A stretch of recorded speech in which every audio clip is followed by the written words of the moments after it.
This is a disclaimer. Get Her Done is not Texan, has nothing to do with Texas. I think it's from Larry the Cable Guy. It's just some made up words. It ain't Texan.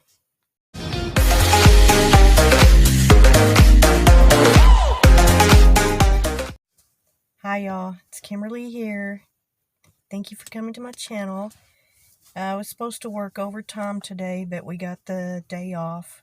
So I have enough energy to make a video. So this video is going to be about Texas accents and a lot of the words that we use and maybe some phrases. And well, today it rained. Since last night it rained like 10 hours straight, so we got a lot of rain. And the temperature dropped today. It's only like 68 or 69 degrees, and it's been, in the 90s. So I think today's our cool off day. I think it's going to start tapering down, thank goodness. The Texas accent is it's regional, so it kind of depends on where you're from. It can sound different in different regions of Texas, like north, south, east, west, central Texas, and in certain cities. Like in Austin, a lot of people from Austin do not have a typical Texas accent. I have trouble even discerning if somebody's from Texas sometimes when they're from Austin. If they were born and raised in Austin, then sometimes I can kind of detect a little bit of twang, but sometimes I think either you're from Austin or you're from another state. Sometimes I really can't tell. And a Texas accent, it sounds different according to the diction or the speed that you speak with. And there's two main parts of Texas accent that make up the sound of a Texas accent is the twang, which is the yang, yang, yang kind of sound. It's just a sound that is implemented into a lot of the words that we say. And then there's the drawl, which is a way of drawing out your word, making it sound longer than, I guess, what a typical person would say.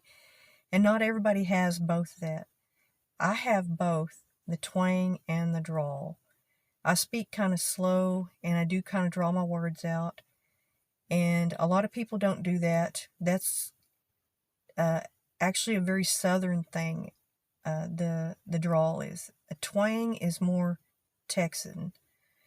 And like I say, it's usually regional. Like people from East Texas tend to talk faster than people from the area around where I'm, around north and the panhandle around this area, the lower panhandle. And the southern Texas speakers usually have a very, very deep twang, and sometimes it can be a little fast. And I want to say North Texas is more kind of like twang and drawl kind of mixed in. There's not like a real hard way to tell exactly what region people are from, but sometimes you can. And one of the things that we do, sometimes we use double negatives, and that's considered bad grammar. And as a writer, I know that. But I have been raised in this area all my life. That's our vernacular. It's just the way we speak. And it doesn't mean we're uneducated. There's so many educated people, so many professional people that, they've got PhDs and double degrees and everything. We have tons of colleges here. So it doesn't mean you're uneducated. But sometimes people have the perception that you're not educated according to your vernacular or your accent. And I just think that's unfortunate, because I've met a lot of highly educated people, and I live very close to a town that has a college that has a population about 30,000. So it really doesn't mean you're stupid. It's just the way people talk differently all across the country. There's, different states with different accents and vernaculars. And Texas just tends, I think the South and Texas, which there's an argument about whether Texas is the Deep South, which to me, I have always known Texas as to be the deepest South.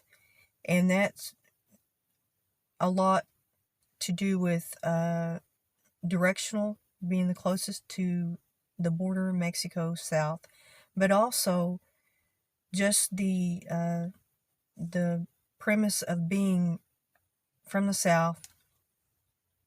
And we're also considered the West. And kind of the region I'm in would be probably like the Southwest, considered the Southwest. But like in the southern states, Georgia, Mississippi, Tennessee, a lot of people consider that to be the Deep South. So there's the argument there. Up to you, whatever you want to believe. But I do use the double negatives sometimes. And like an example would be, he ain't never going to be no kind of good person. That's horrible grammar. But it kind of depends on who I'm around and what we're talking about. And when we get to talking, a whole bunch of Texans all together, sometimes you may not be able to understand them. You may think, oh, what a bunch of bumpkins. And, but to us, that's our, we don't even, it's in our brain, and we don't notice it. We don't think it. Because I didn't know that I had an accent until somebody told me when I was young. I was like, what do you mean? What do you mean I have an accent? You're the one that talks funny, not me. So it's kind of subjective, And the number one word I would say that's from Texas would be y'all, which is in my, the way I greet people in the beginning of all my videos. Hi, y'all. And y'all is a contraction of you all. Y''ALL.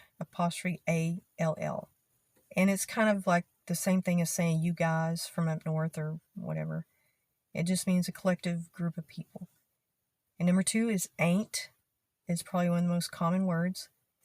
It's in the dictionary, been in there for decades. I've said this before. And it's kind of a contraction of am not or are not. It's meaning you're not going to do something. I ain't going to do that. It's just a quaint little word that we use to denote that we're not going to do something, or it ain't going to happen. It's not happening. And number 3 is fixin' to. And that means about. You're about to do something. Doesn't mean you're actually fixing to fix something. You're fixing to do something. Not you're fixing to fix something. You're fixing to do something. You're about to do something. And number 4 is Coke. When you go to a restaurant and you want something to drink, like a soda or a pop or a soft drink or a carbonated drink, you ask for, you say, what kind of Cokes do y'all have? And they'll tell you whatever they have. And then you pick that one. And it doesn't necessarily mean just Coke. It can mean all the varieties of different drinks. And number 5 is, it's kind of a, these are words that they're kind of shortened or squished together.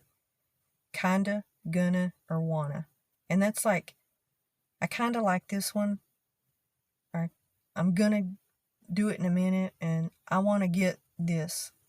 And you're taking the word of OF off, and you're putting an A on the end of kinda, kind, or going to, gonna, and want to, wanna. And we just kind of shorten a lot of words, and we drop the G on most of our words that end in G, like walking, talking, spitting, chewing, cousin or whatever, whatever word you're using, take the G off. Sometimes I do pronounce the G, but a lot of times I don't. So it's kind of, a lot of people from Austin pronounce the G. So that kind of confuses me a lot because a lot of times they don't even drop the G at all. So that is kind of sometimes confusing when I can't tell, where you're from. Okay, and number 6 is yesterday and today.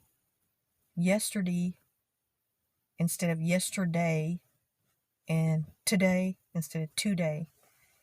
We take the AY off of yesterday and put like a double E on there. And then today is like, I want to say like a TU, to, instead of TO, today. And again, I've gone over this before. Yes, ma'am, no, sir. Those are staples in the Texas language.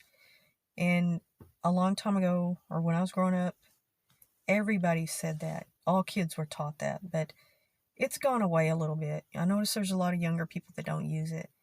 And I remember in school, I had a teacher that if we answered a question or asked a question, we had to say yes, ma'am to her, no matter what. It was just really a big deal to her. And you always just said it. It's just, my sister's kids grew up. She taught them to say it. They all say it. And it's just a good manners thing. And, okay, I don't know what number. I think I misnumbered some of these. I have 2 of the Cokes, so we're going to do away with the numbers. The next one is that'n and them there.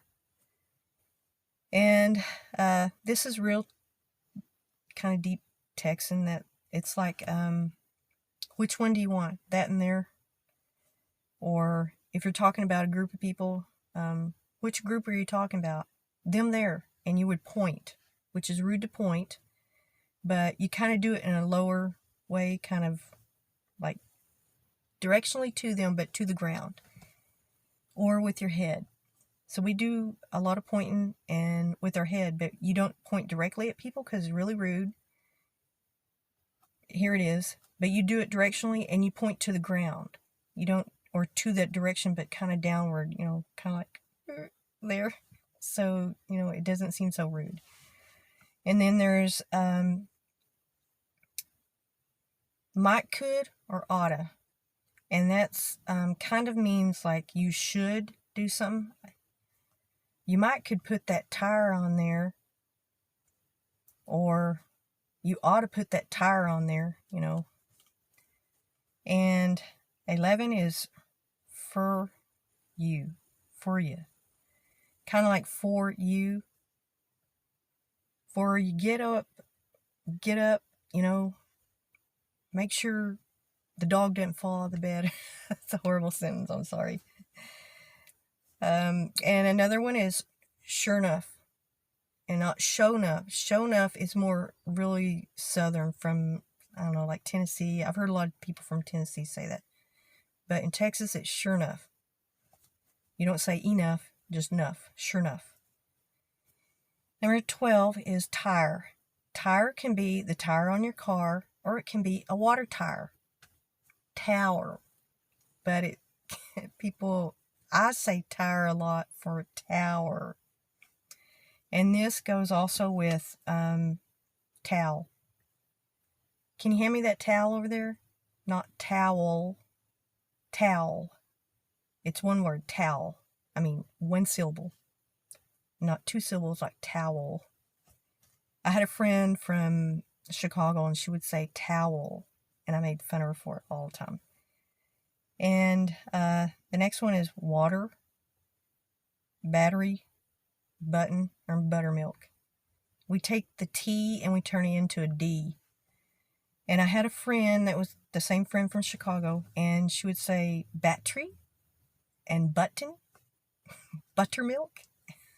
I was endlessly mocking her, and she did the same thing to me. So it was all in good fun. And then there is what? What do you want? What you doing? And that's what, W-H-A-T. We put a U in there. We take the A out and put a U in there. What? What do you want? And I wouldn't say that to somebody in that tone unless you're mad at them or you know them very well. Instead, you'd say something like, what do you want? Or what would you like? That's more friendlier, not as rude as, what do you want? But you hear that a lot here between people that are familiar with each other. If you're walking around in a store or something, you hear them say, what do you want? You know, it's not as rude when you're talking to people you know, but if you talk to somebody that you don't know that way, it's very rude. Considered very, very rude. And this is something that some people may have this twang. I kind of have this kind of twang for finger instead of finger. Like a lot of people, northern, maybe Californian, they say finger. I smashed my finger in the car door. And I actually smashed my finger at work today. Hurt really bad. And then about time. And that is about. We just take the A off. Okay, I'm going to stop here and I'll make another video tomorrow with some more words and sayings. And thank you all, and thank you for coming to my channel. And maybe you can talk Texan, learn how to talk some Texan. Remember, it starts with a twang and a drawl, one or the other or both. And kind of stretch your words out, put that ang in it. Eh. Okay, thank you all. Thank you so much.